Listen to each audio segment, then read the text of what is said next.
Hi everyone. Right, in my last video I kind of just did a sort of brief wrap up on some ADHD adult behaviours. Particularly I was talking about zoning out, like in conversations, movies, rereading texts, that kind of thing if you have ADHD. And I said that in my next video, so this one, I was going to make a start now on autism because I have ADHD and ASD. ASD standing for Autistic Spectrum Disorder. Right, now before I get into it, as usual, I gotta make a mention of if you like the content and you want to see more, then please follow, like, leave a comment, requests in the comments, questions in the comments, subscribe to the YouTube channel, or repost the video, if you like, obviously. Right, okay, so let's get into it. Now, because this is the first one I'm making about autism, I'm just going to give a brief overview of what autism is. So the question is, literally, what is autism? So, autism, or ASD, as I said, is a lifelong got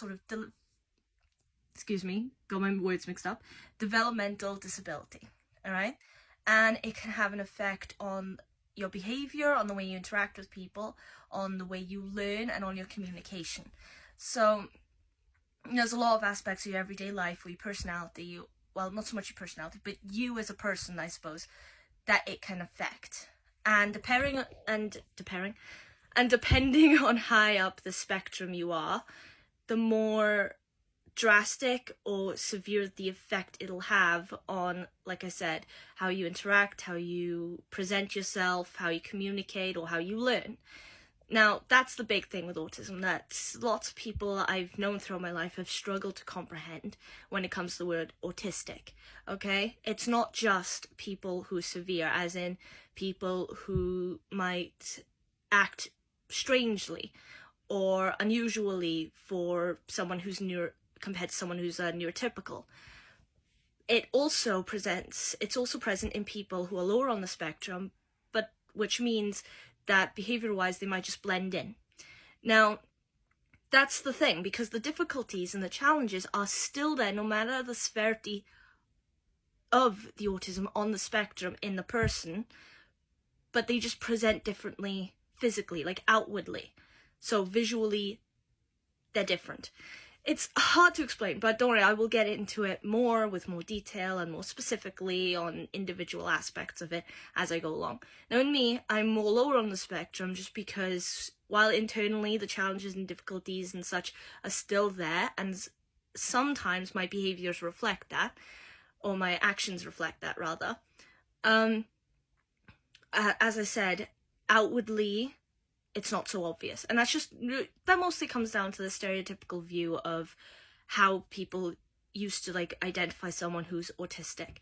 You know, some people thought it was just very obvious, and I've had moments when I was younger with people who questioned whether or not I actually had autism, which was kind of, I don't want to say inappropriate, but you know, I guess rude, because yes, I have been officially diagnosed, and by those points I had been, of course.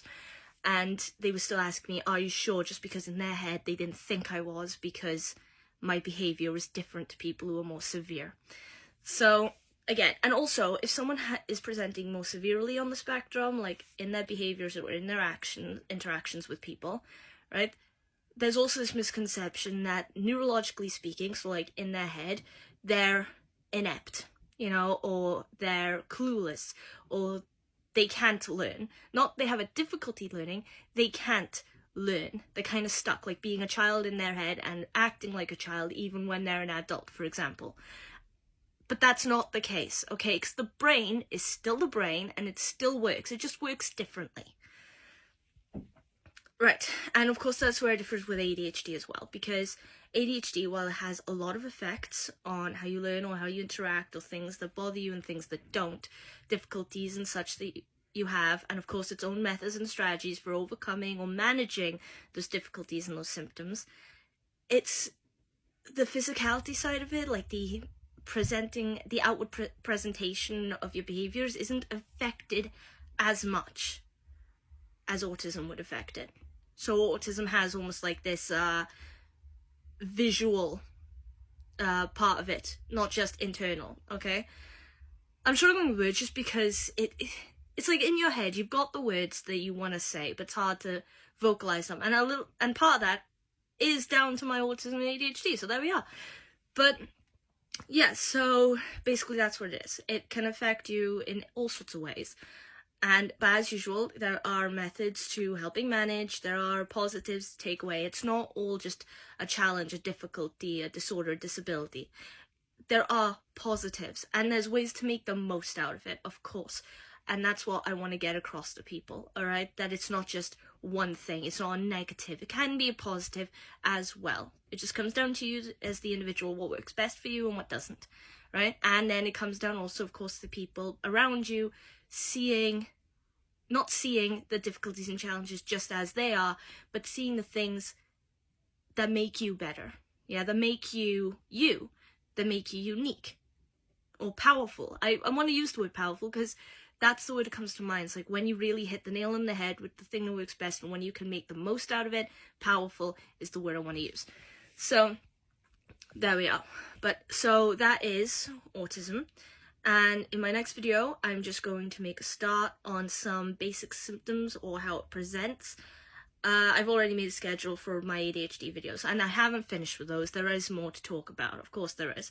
And I will talk about it, but now it'll be kind of like dispersed between the autism as well.